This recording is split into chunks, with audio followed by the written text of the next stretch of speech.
ပြင်နိုင်ထိုးဆိုရင်မကြည့်ဘူးကွာဟာပတ်ဆက်ဒီဟာတခါတော့ပတ်ဆက်ဒီပြန့်နေတာပါလားဟာငါညတော့မုံမူးယူနဲ့ရှောက်လို့ထားခဲ့ရချင်းနေဟူးမျက်နှာတက်တော့မှာကွာပြီးမှပဲလိုက်လွင်ပြီးတော့ငါကားဝေတာဂျင်းထက်ခံရတဲ့အကြောင်းပြောတော့မယ် A few moments later ကဲမျက်နှာလေးတိပြီးဆိုတော့အပြင်လေးခဏထွက်လိုက်ပါအောင်မယ်ကွာโอเคဆိုတော့ဒီကားပဲဂျင်းကားဟူးပုံစံကတော့ပြိုင်ကားလိုလိုဘာလိုလိုနဲ့ဂျင်းကိုလုံးလိုက်တက်လိုက်မိသွားတဲ့ကားရောင်းတဲ့ကောင်ကလည်းရှာမတွေ့တော့ထွက်ပြီးတော့ချင်းနေမိတို့ကတော့အဲ့လိုကောင်မျိုးโอเคဆိုတော့ငါလိုက်လွင်ပြီးတော့ဂျင်းဘလို့မိတယ်ဆိုတော့ပြောပြရမယ်ကားအကောင်းစားလန်းလန်းလေးတစ်စီးလိုချင်ပါတယ်ဆိုကွာဂျင်းနေနဲ့ပဲလာတွေ့နေโอเคဆိုတော့လိုက်လွင်မယ်ငါရဲ့ iPad ကြီးနဲ့လိုက်လွင်လာအောင်မယ်โอเคအားလုံးပဲမင်္ဂလာပါခင်ဗျာဘယ်လိုရှိကြလဲ line ပေါ်မှာအသေးလေးတွေပြီးပါအောင်အသေးလေးတွေဟာဟာတွေကြီးပေးမနေโอเคကျွန်တော်ဘာပြောမှလဲဆိုတော့ဗျာကျွန်တော်မနေ့ကတော့ကားဝယ်တာဂျင်းမီသွားလို့ဗျာအားလုံးကိုပြောပြမယ်ဒီမှာဒီကားပဲကြည့်လိုက်ဒီတိုင်းကြည့်ရင်တော့လုံးဝအလန်းစားပြိုင်ကားလို့ထင်ရတယ်တွေ့လားတော်တော်လေးကိုမိုက်တဲ့ကားလို့ထင်ရတယ်ဗျာတကယ်နဲ့ဒါအင်းဘလောက်တောင်စိုးလဲဆိုတော့အားလုံးကိုကျွန်တော်ပြောပြမယ်ဆိုတော့ကျွန်တော်မောင်းပြမယ်ဒီကားနဲ့မျိုးလေးကိုတပတ်ပတ်မယ်ဒီကားနဲ့โอเคဆိုတော့ကြည့်အောင်ဗျာဘိန်းလေတာလေးတွေသွားတာလေးရလှပါတယ်ဒါပေမဲ့ကျန်တဲ့ဟာတွေကလုံးဝသုံးစားမရဘူးဗျာဒီဆိုတော့စပိန်လောက်တောင်သုံးစားမရဘူးဒီကျွန်တော်မောင်းပြမယ်နေโอเคဆိုတော့ဒီမျိုးလေးကိုတပတ်လောက်ပတ်ကြည့်လိုက်မယ်โอเคသွားမယ်ဟာရောင်းသွားတဲ့ကောင်ကလည်းတခြားနေရာလာတာပတ်ဆက်လို့ဆိုပြီးရောင်းသွားတာအေးအဲ့မှာတွေ့လားကားချင်းတိုင်းမြေတောင်လွင့်စင်းသွားတာတွေ့လားဝင်တိုက်တဲ့ကားဘာမှမဖြစ်ဘူးတွေ့လားဒီမှာဒီကျွန်တော်ကဒီကားစုပ်ကထိတ်ကမီဇီနာပိန်းသွားဖို့ဘော်ဒီကတွေ့လားလုံးဝအကြမ်းမခံဘူးဗျာအဲ့ဒါအစပဲရှိသေးတယ်ပြမယ်အခုကမြို့ထဲကိုမောင်းမယ်မြို့ထဲကိုမောင်းပြီးမြို့ပြင်ကိုတပတ်ပတ်မယ်ဒီကကျွန်တော်လက်ထဲကိုဘယ်လိုရောက်လာလဲဆိုတော့ပြောပြမယ်ဗျာကျွန်တော်ရင်မှုတ်ကြီးကိုထောင်ထဲကနေကင်တော့ကားစုံနေလို့ကားတစ်စီးဝယ်ခြင်းနေဆိုပြီးအဲ့တော့ကျွန်တော်ကကားတော်တော်လိုရင်းနေတာအဲ့ဒါမနေ့ကကျွန်တော်စီကိုတရုတ်လူမျိုးဖန်လျှောက်ခင်ဆိုလာပဲဗျာအဲ့လူတယောက်ကရောက်လာပြီးတော့သူ့ဒီပြိုင်ကားဘလောက်ကောင်းပါလဲဆိုပြီးတော့ကျွန်တော်မျိုးတွေကိုတပတ်ပတ်ပြရဗျာသူမောင်းပြန်တော့လမ်းစားဗျာကျွန်တော်တော်ကြိုက်သွားတယ်ဆိုတော့ဒီမှာအခုလမ်းစားလာပါလားဆိုကျွန်တော်ကြွေ့ပြမယ်တွေ့လားအဲ့မှာတွေ့လားဘရိတ်ကတွေ့လားအဲ့မှာတွေ့လားကြည့်အောင်နိဗ္ဗာန်ကိုတစ်ခါလေးသွားမယ်အကွက်ဗျာဟူးကဲအဲ့ဒါနဲ့ဗျာကျွန်တော်ဒေါ်လာ1000ပဲပြီးဆိုပြီးတော့ကျွန်တော်သူ့နိုင်ငံကိုပြန်ရင်လို့ဆိုပြီးအဲ့လိုပြောတာအဲ့မှာတွေ့လားအဲ့မှာတွေ့လားဒါ1000ပဲပြီးဆိုပြီးတော့ကျွန်တော်ကကားလိုရင်းနေရတဲ့ဒီမြို့မှာဒီလိုကားပုံစံလည်းမရှိရနဲ့ဗျာတခါလေကျွန်တော်လည်းပေးလိုက်တာပေါ့အဲ့လိုငွေလန်ငင်းတခါလေခြိလိုက်တော့သူလည်းရေးကြီးလို့ဆိုပြီးလစ်သွားတာဗျာအဲ့ကလေးကအဲ့ဒါနဲ့ကျွန်တော်ကပျော်ကြီးမြို့တွေကိုအဲ့ရှစ်ညက်သွားပြီမြို့တွေကိုအဲ့မှာကားပတ်မောင်းကြီးအစားပိုင်းတော့ဟုတ်မလို့နဲ့နောက်ပိုင်းကျဘရိတ်တွေအဲ့လိုမျိုးဗျာလုံးဝမမီတော့လုံးဝစိတ်ပြတ်သွားပြီးတော့ညအဲ့မှာစိတ်တူတူနဲ့ပတ်ဆက်တွေအခန်းထဲကိုပိတ်ကျဲပြတာဗျာဖြစ်ကောင်းကုန်စင်အောင်အဲ့ဒါပဲဆိုတော့ကျွန်တော်ဒီကားကိုတွေ့လားရှေ့ပိုင်းနေရလဲကုန်ပိန်ကုန်ပြီဆိုတော့ဒီကားကိုကျွန်တော်အခုသွားရောင်းတော့မယ်ဗျာကျွန်တော်ကားရှိုးရုံးကိုသွားပြီးတော့ရောင်းတော့မယ် A few moments later ကဲကားရှိုးရုံးရောက်ပြီဆိုတော့ကားကလည်းတော်တော်လေးပြည့်စည်နေပြီဘယ်လောက်မှရတော့မှာမဟုတ်ဘူးဆိုတော့ရောင်းလိုက်မယ်ကဲကျမ်းမခံတဲ့ကားပြိုင်ကားဆိုတဲ့ကားကျုံဘော်ဒီပိန်ကုန်ပြီတွေ့လားနောက်ဘော်ဒီရောကုန်ပိန်ကုန်ပြီဆိုတော့ဒီကားကိုကျွန်တော်ရောင်းလိုက်တော့မယ်ဗျာဘယ်တော့ချင်းကြီးစားမိလာတာပဲဘယ်ရဲ့ကဘာမှအသုံးစားမရတော့ဘူးဒီလိုကားလောက်ပဲရတော့မယ်ဗျာကျွန်တော်ဘယ်ကို$93ပေးမယ်ဗျာโอเคရပါတယ်ဗျာ$93လေးရောင်းရမှာပေါ့ကဲဒေါ်လာ1000နဲ့ဝယ်တဲ့ကား$93ပဲရတော့တယ်ဟာဒီကားငါရောင်းထားတဲ့ကားကြီးโอเคဆိုတော့အင်ကိုလမ်းလျှောက်ပြီးတော့ပဲပြန်ရတော့မှာပေါ့ကွာဘဝသမားလေးโอเคသွားမယ်အင်ကိုလမ်းလျှောက်ပြီးပြန်မယ်ငါ့ကိုကားရောင်းတဲ့ကောင်နောက်တစ်ခါထပ်တွေးလို့ကတော့ကွာမလွယ်ဘူးမင်းဘာကြည့်ရတော့ကွာလူတော်စိတ်ပြတ်နေပါဆိုဒီကောင်ကတမျိုးအဲ့မှာရလိုက်တော့မယ်ဒီကောင်ကဲအင်းပြန်ပြီးတော့ပဲအိတ်တော့မယ်ကွာစိတ်ညစ်တယ်အင်းရောက်မှပဲမှုတ်ကြီးကိုမနဲ့ကြပြိုင်ကားတစ်စီးတော့ရှာပြီးဖို့စာလန့်ပူထားမယ်โอเคအင်းပြန်မယ် A few moments later ကဲအင်းရောက်ပြီဟူးငါဒီနေ့ကံမကောင်းပါလားကွာအေးဆိုတော့ TV လည်းကြည့်ချင်နေမရှိဘူးကွာအခန်းထဲသွားလောက်မယ်โอเคဟာဒီဘက်ဆက်တွေကပြန်ကိုကောက်အောင်မယ်ကြည့်အောင်ကွာညတော့မိုးယူနဲ့ရှောက်လို့တာခင်းချင်းစောချင်နေမရှိဘူးကဲဆိုတော့အိုးမှုတ်ကြီးလိုင်းပေါ်မှာရှိလားမသိဘူးအဲ့ဒီကောင်ကကားကောင်းကောင်းတစ်စီးရှာပြီးဖို့စာလန့်ပို့ရမယ် ဒီကောင်ကကားအကြောင်းနေပါတည်တယ်ဆိုတော့ဒီကောင်ကိုမေးကြည့်ရမယ်ငါဒီကောင်မမေးလိုက်တာတော့စူးတယ်ကွာဒီကောင်လည်းထောင်ဖောက်ပြေးလာဆိုတော့တိတ်စင်ပြေးတော့မှာမဟုတ်ကဲစာပဲပို့ထားလိုက်မယ်โอเคပြန်ကားရှာပေးဖို့ပို့ထားလိုက်ပြီဒီကောင် line မော်တက်လာတဲ့အချိန်ကျရင်ငါ့ကိုစာပြန်လိုက်မယ်โอเคဆိုတော့မီးပိတ်ပြီးပဲအိတ်လိုက်တော့မယ်ဟာဘာဖြစ်တာလဲမီးကလေးကပြက်နေပြန်ပြီဒုက္ခပဲဟိုးဒီနေ့ငါကံမကောင်းပါလားကွာခေဆိုဒီတိုင်းပဲအိတ်လိုက်တော့မယ်ကွာကဲလမ်းလျှောက်လာလို့မောလာနေတော့ပဲအိတ်ပြီကွာဟိုး Hours later. ကြီးစားလိုက်တော့ကွာမင်းနိုင်ထိုးတယ်လည်းမသိဘူးတကောင်ကျော်ပဲရှိတော့သေးတယ်ကွာโอเคဆိုတော့ရီသွားတောင်းမယ်ကဲမောင်းနေတာဟုတ်လောက်တယ်2နာရီ3နာရီလောက်ပဲရှိအောင်မယ်ငါ့ဒါဘယ်တော့မှမကြတော့သေးဘူးဘယ်နာရီလဲမသိဘူးဟုတ်တယ်2နာရီ45ပဲရှိသေးတယ်ငါ့ဒါ2နာရီ3နာရီလောက်ပဲရှိအောင်မယ်အိုးမှုတ်ကြီးစာပြန်ပို့ပြီ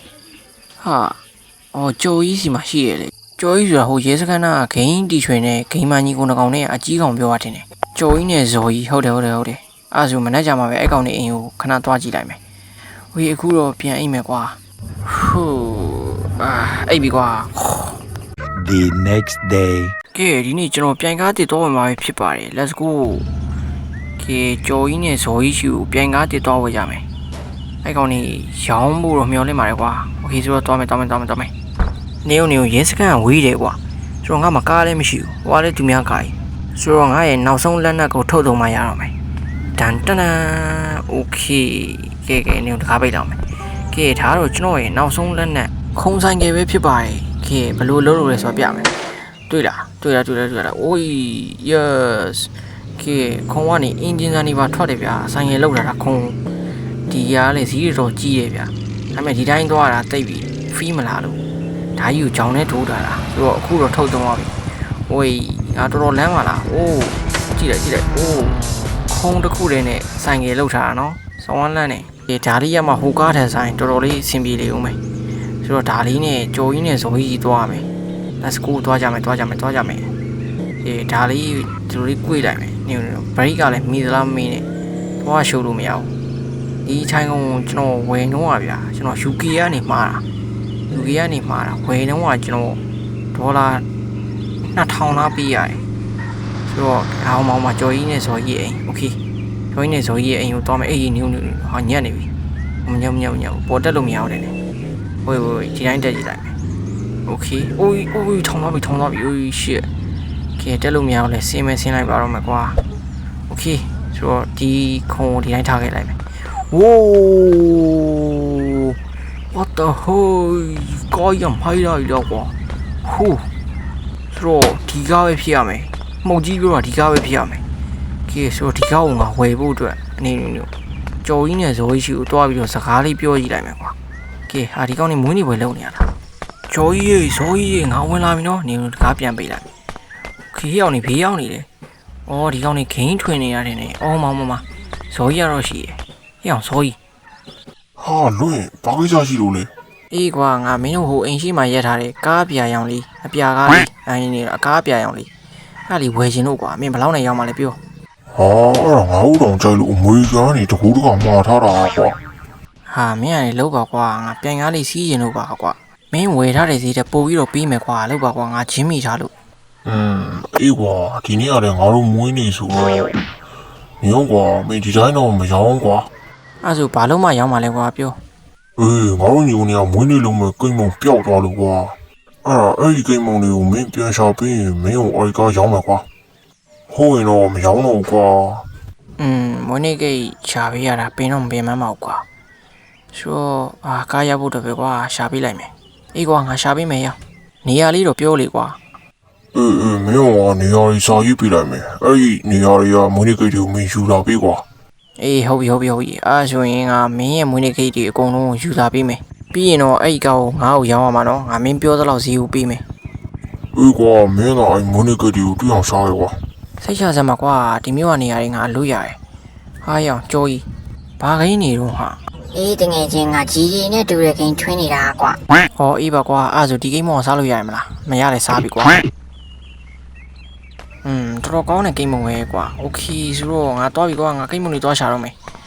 ကိန်းနေမိုက်ရ ဖေမင်းတို့ဂိမ်းတွေကိုလည်းငါစော့နေပါတယ်ကွာမိုက်တယ်ဝေးဆိုတော့သွားကြမယ်ကဲတကားပြန်ပေးလိုက်ပါမှာကွာကဲကားလေးမင်းကပိုင်ရဖို့အတွက်ဟိုကောင်နေခိုင်းတာကိုခဏတော့လှုပ်ပေးလောက်မှာကွာကိမုံနေကဘယ်နေရာမှာရှိရလဲမသိဘူးဟုတ်ပြီတိုက်တဲ့ကားရောင်းဆိုင်ကားဝက်ရှော့စုပ်ကြီးရဲ့အိမ်ဒုံးနဲ့ဆိုင်အိုးဘလူးလို့တစ်မျိုးလုံးကိုပြန့်သွားတော့ဟာပြီးဆိုဒီကောင်လေးကြာတက်မဲ့ဖြန့်ထားလားမသိပါဘူးကွာကဲငါရဲ့ထိုင်ကုန်ဆိုင်ကလေးနဲ့ပဲကိမုံတွေကိုတွားရှာကြမယ် let's go တွားကြမယ်မောင်လွင်ပြန်ကားကြီးစီးရဖို့အတွက်ကိမုံတွေကိုရှာဖွေလုပ်ငန်းစဉ်လောက်ညံ့နေပြီကိမုံရှာဖွေလုပ်ငန်းစဉ်လုပ်နေပါပြီ let's go တွားကြမယ်အရင်ဆုံးဒီမှာတိုက်တဲ့ okay စောင့်နေတိုက်တဲ့ဒီတိုက်ချင်တယ်ဒီကောင်နေအင်းနဲ့နီးလေကိုငါ့ကိုလာပြီးလှုပ်ပေးနေတယ်ကွာ okay ဆိုတော့ဒီပေါ်တက်မှာတင်တယ်အောက်တော့မရှိတော့ဘူးအပေါ်ပဲရှိတော့တယ် okay အဲ့ဆိုပေါ်တက်ကြမယ် let's go ဘယ်လိုတက်ရမှာလဲဒီနားကနေခုံတက်လိုက်မယ်wait okay ရပြီဆိုတော့အယုံမတွေ့ဟာပတ်စံနေရောဟာဟိုကောင်ပစိန်နေဘာလုပ်နေတာဘာဖြစ်ရောယူလိုက်မယ် okay ရပြီဆိုတော့ဟာဒီကောင်ဘာလုပ်နေတာဒီမှာလည်းပတ်စံတယ် okay ပတ်စံတွေကြုံတော့လာကားရဆိုတော့လေယူသွားတော့မှာကွာဒီကောင်လေးကမလို့ချင်းတဲ့ပုံစံမျိုးနဲ့အောက်ကိုချတာဆိုတော့လေယူရတာပေါ့ကွာဒီ RPG ကတော့မယူတော့တကယ်ကောင်ဒီဘာလုပ်မလို့လဲမသိဘူးအဲ့ကောင်အချင်းကြီးကြည့်နေတာဒီကောင်နောက်ကနေကန်ချလို့ရလားမသိဘူးဒီကောင်ဘာကောင်လဲမသိဘူးကောင်ပစိန်နဲ့အောက်ကိုလန့်ကြည့်ပြီးမှပဲရဲစခန်းကိုသတင်းပေးလိုက်တော့မှာကွာโอเคဆိုတော့ကိမ်းမုံတစ်ခုရပြီနောက်ထပ်၄နေရာကျန်သေးတယ်သွားဖို့မြန်သွားရမယ်ကွာโอเคငါရဲ့ထိုင်ကုန်ဆိုင်ကင်နဲ့သွားကြမယ်ဒီတစ်ခါသွားမှာကားရှိုးရုံးကိုသွားမယ်โอเคအနီးဆုံးနေရာကားရှိုးရုံးဟိုမှာတွေ့နေရပြီဝေးအဲ့ကိုသွားကြမယ်โอเคခုံတလိုင်းအေးတွေ့ပြီအိုးshit တော်သေးတာပေါ့ကွာထိုင်ကုန်ဆိုင်ငယ်လေးကခံနိုင်စွမ်းရှိလို့โอเคတော်မယ်စတက်နေပြလို့မရတော့ဘူးဝေးတော့မယ်ဒီတိုင်းလေးရိုးလေးပဲသွားကြမယ်ကဲကားရှိုးရုံးကိုရောက်လာပြီဒီနေ့ဒီနားလေးပဲရက်ထားလိုက်မယ်အမြင့်နေဆိုခုံးမရဘူးဖြစ်ဟိုမှာတွေ့โอเคယူလိုက်မယ်တန်နောက်ထပ်3နေရာပဲကျန်တော့3နေရာโอเคမြန်သွားပြီးငါဟိုကားယူဝယ်လို့ရပြီကွာတော်မယ်ဒီတစ်ခါသွားမှာကစုပ်ကြီးရဲ့အိမ်စုပ်ကြီးအဲ့ကောင်ကနေလောက်တယ်ကိမ်းမောကဘလို့လိုအဲ့ကောင်ကြီးရောက်သွားလဲမသိဘူးဒါပေမဲ့မြန်တော့သွားမယ်โอเคဒီတန်းတိုင်းပဲအခါရဲသွားလိုက်မယ်နီယိုဒီကားရှိုးရုံးမှာလေဟုတ်တယ်ဒီကားရှိုးရုံးခဏဝင်လိုက်မယ်โอเคဟုတ်တယ်ဒီထဲမှာမဟုတ်လားဟိုဘက်ခန်းထဲမှာဖြစ်တော့တယ်โอเคဒီနားကြီးရက်လိုက်မယ်โอเคတော့ဝင်ကြည့်လိုက်မယ်ကွာမတွေ့โอเคတော်သေးတာပေါ့ကွာငါပြန်စတိရလို့စာရွက်မကြည့်မိလိုက်ဘူးပြတ်သွားတာโอเคဒီတစ်ခါမှစုပ်ကြီးရင်ကိုသွားကြမယ်စုပ်ကြီးရင်ကိုဒီကနေပဲတဲသွားလိုက်မယ်ပြီးမှဟိုနားရောက်မှ꿰လိုက်မယ်ပါโอเคသွားကြမယ် let's go A few moments later โอเคစုပ်ကြီးရင်ရောက်ပြီအများတန်းကနေတယ်ကောင်ဟေ့အောင်စုပ်ကြီး ဟာလွင်ဒီတကားလေးဘေးချောင်းကခိုင်းမလို့တော့ ဘေးချောင်းမဟန်ခိုင်းပါဘူးကွာဟိုမှာတွေ့လားငါစီးနေရတယ်အခုထိုင်ကုန်ဆိုင်နေပဲကွာငါမှကားမရှိလို့ကားတစ်ဝယ်မလို့ကွာဂိမ်းမကြီးကိုကြောကြီးနဲ့ဇော်ကြီးရှိရဝယ်ရမှာအဲ့ကောင်လေးစီမှာကားလမ်းသားရှိရအဲ့ဒါသူတို့ကကိတ်မုံနေကူရှာပေးအောင်ဆိုလို့ကွာငါမင်းစီသားရှာတာအေးငါလည်းခုနကတော့ကိတ်မုံလုံးကောက်ပေးထားတယ်ကွာအဲ့ဒါဒီနားချတာအမြင်ယူသွားလိုက်လေဒီမှာကျေးဇူးပဲကွာတိုင်းငါသွားပြီကားလမ်းသားဝယ်ပြီးမှပြန်လာခဲ့မယ်ကွာအေးငါကောင်မင်းကားဝယ်ပြီးငါလည်းစီးအောင်ပါပါကွာငါလာခေါ်လိုက်မယ်အခုတော့သွားပြီကဲငါတို့အခုနောက်ဆုံးကိတ်မုံပိုင်းစာရှိတဲ့ဒိုးနက်ဆန်ကိုသွားကြမယ်โอเคဒီကိတ်မုံရရင်ဒီဒိုးနက်ဆန်ကိတ်မုံယူပြီးရင်တော့ကားလမ်းစားယူငါဝယ်လို့ရပြီကားလမ်းစားငါပိုင်သွားပြီကွာโอเคဆိုတော့မြန်သွားယူပြီးတော့မြန်ဟိုကောင်လေးကိုပေးရမယ်အဲ့ညီကတော့လှုပ်ရှုပ်တဲ့ကောင်လေးကွာအားနေဂိမ်းမယ်ထွင်ပြီးဘေးမှမထွက်ချင်တဲ့ကောင်လေးကားဝယ်ရမှာပြီကားဝယ်မှာမို့လို့တာအဲ့ကောင်လေးကိုရှားပေးနေတာโอเคဆိုတော့ဒိုးနက်ဆန်ကိုသွားကြမယ်ဒိုးနက်ဆန် A few moments later ကဲရောက်ပြီဂျုံနေပါထိုးအောင်မျိုး what the hell ကဲရောက်ပြီကဲငပိရဲ့ဒိုးနက်ဆန်ကိုရောက်ပြီโอเคငပိရှိတာမကြည့်ရှိရဲ့ဟဲ့ငပိဒီကောင်မတ်တက်ကြီးရက်ပြီးတော့ကွာမင်းတော့အတီးခံရတော့မဒီကောင်မင်းစီကငါဒိုးနက်လာယူတာကွာဒီဒိုးနက်အဲ့ဒိုးနက်ကအလကားမရဘူးကွာအောင်မလကားရတာကိုပြန်ရောင်းနေတယ်ပြီးမမင်းပြီးမှပဲတီးမှရောင်းမှပတ်ဆက်မပြီးနေလေရောင်ပတ်ဆက်ပြပြရမင်းကိုဒုံးနေရတာမဟုတ်ဘူးခါကောင်ပြီးပြီအကောင်ပြီးပြီဒီကောင်တကယ်ကောင်ကဲကိမ်းမုံလေးအကုန်ယူပြီးပြီကိမ်းမုံလေးအကုန်ပြည့်ပြီဆိုတော့ငါတို့ငါကားယူရတော့မယ်โอเคသွားကြမယ် let's go မြန်သွားမယ်ကွာโอเค တော်မယ်ဟဲ့အောင်ငါပြီမင်းဆိုင်နဲ့ပြန်ဝင်လို့ရပြီဟာမင်းဟိုမှာမင်းကိုပတ်ဆက်ပေးခဲ့တာအေးယော shit အိုးအော်ဒီကောင်นี่ဘယ်လိုမောင်းနေရလဲကွာငါ့ကိုဘေးကိုတေချာမကြည့်မဲနဲ့ဝင်သွားတာโอเคအေးနူဒုနဲ့ဆိုင်နဲ့ဟိုကောင်တို့ရကက်ရက်လီအိုးငါမှားသွားတာတော်သေးတာပေါ့ဝေဒီမရောက်ပြီဒီလောက်နီးလေးကိုငါမလို့ငါခုနကိတ်မုံနေပတ်ရှာလိုက်တာမျက်စိလဲသွားတာဝေးဆိုတော့ဒီနားလေးပဲရက်ခဲ့လိုက်မယ်ကဲဟိုကောင်နဲ့စီသွားပြောမယ်ဟဲ့အောင်နေကြိုးကြီးဇိုးကြီးကိတ်မုံနေရလာပြီကွာကဲမဇိုးကြီးဟဲ့အောင်ဇိုးကြီးဒီမှာမင်းတို့ရှာခိုင်းတဲ့ကိတ်မုံနေရောယူသွား ဟာကျေးဇူးတင်လိုက်တာလွင်ရောငါတို့ဒီညအမိပါတီပွဲလေးလုပ်လို့ရပြီမင်းမတခါဝင်ပါတော့ကွာ အေးပါမင်းတို့နှစ်ယောက်တည်းကျင်းပမှာဆိုတော့ငါပါတခါဝင်ပါလိုက်မယ်ပြီးတော့ခုကားကိစ္စပြောအောင်လို့လေကွာမင်းကားဘယ်လောက်နဲ့ရောင်းမအောင်ပြော ကားတော့ဤကွာမင်းတို့လည်းတခါလေးပြောပြီးသားဆိုတော့အခုတခါလေးပဲရောင်းလိုက်ပါမယ်ကွာငါတို့ဝယ်တော့ကားကပို့ကားကြီးဘာညာဆိုရင်အကုန်လုံးပေါင်းဒေါ်လာ9000ကျတယ်ကွာမင်းယူရင်ဒေါ်လာ8000နဲ့ယူသွားလေကွာ ဟာငါကောင်ကလည်းရှော့နေပါနဲ့ကွာဤကွာငါမင်းတို့ဒေါ်လာ1000တခါလေးပေးလိုက်မယ်မင်းတို့ကိုမွေးနေ့လက်ဆောင်ပေးရလဲကြတာပေါ့ကွာကဲဒီမှာတခါလေးယူသွားငါတခါလေးပါလာတယ်ငါ့ကိုမြို့ပတ်အောင်လုပ်ထားတဲ့ကောင်မြေကြီးပုံပဲချပေးလိုက်တော့ကဲဒီမှာကွာအဲ့မှာ3000 4000 5000 6000 9000 8000 9000 1000နောက်တစ်ထောင်မှထပ်ယူသွားကွာကဲဒေါ်လာ12000နဲ့မင်းကောင်ငါဝယ်လိုက်တာကွာစင်ပြေမလား ဟာကျေးဇူးတင်လိုက်တာမောင်လေးရအဲ့ဆိုရင်ငါတို့နောက်တော့ဂိမ်းတစ်ခုထွင်ဖို့အတွက်ဘတ်ဂျက်ရောက်ပြီကွာခုငါတို့မနေ့ကခွန်မှာမင်းမတခါလေးခွဲကွာ အေးပါကွာ Happy Birthday ပါနေကို9နှစ်လားမင်းတို့က မဟုတ်ကွာတစ်ကပြောက်သွားလို့ ဟာမင်းတကယ်ကောင်နေပဲမင်းတို့ကောင်လူမပြောက်သွားတာကံကောင်းအေးအဲ့ဆိုအဲ့မှာပတ်ဆက်တီမင်းသိမ်းလာအောင်ငါသွားပြီကွာ ငါကောင်ကြီးဆိုင်သွားကားတီကြီးနဲ့ အေးပါကွာအေးပါโอเคကားတေးရပြီအေးတို့တကားပြန်ပေးခဲ့တော့ဝေးကားတေးရပြီနင်တို့ဒီထိုင်ကုန်ဆိုင်ကလေးဒီမှာထားခဲ့ပြီမနေ့ပြန်မှလာယူရမယ်ဝေးကားတေးရပြီအိုး yes ကားမောင်းရတာကွာတော်တော်မိုက်တယ်ထိုင်ရတာဟောโอเคဆိုတော့ဒီကားနဲ့ငါဟိုနားလေးခဏတော့မောင်းကြည့်လိုက်မယ်โอ้အတန်းငြိမ်နေတာပဲဟိအောင်ကြီးအိုးမြန်ချက်ကတော့โอเคဝေါကြိုက်သွားပြီโอเคနောက်ဆုံးတော့ငါကားကြီးရလာခဲ့ပြီဟူးဒီမြို့မှာတစည်းရဲပဲရှိတဲ့ကား UK ကနေမှာတဲ့ကားရလာခဲ့ပြီ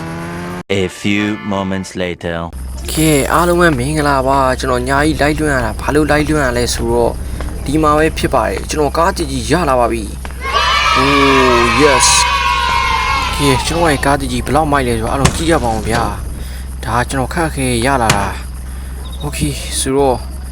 ဒီလောက်ပါပဲဒီလိုက်လေးကတော့ကဲကျွန်တော်ဒီကားကြီးနဲ့မနေ့ပြန်ကြမှာပတ်ပြီးတော့စီးပြမယ်ဗျာโอเคဆိုတော့ဆုံးကြည့်ပေးကြရတော့အားလုံးကျေးဇူးထူးတင်ရှိပါတယ်ဗျာကဲနောက်ဗီဒီယိုမှာပြန်တွေ့ရမယ်ကျွန်တော်လည်းတစ်မျိုးလုံးပတ်သွားထားတော့အိတ်ချင်နေပါပြီဆိုတော့အားလုံးပဲပိုင်းမှာကျွန်တော်အိတ်တော့မယ်ဗျာဝေးဆိုတော့ကျွန်တော်ကားကြီးမိုက်လဲကောမမှာဖြည့်သွားကြပါဦးโอเคဆိုတော့အားလုံးပဲပိုင်းငါယောက်ကအိတ်ချင်နေရတော့ချောတော့ဟာ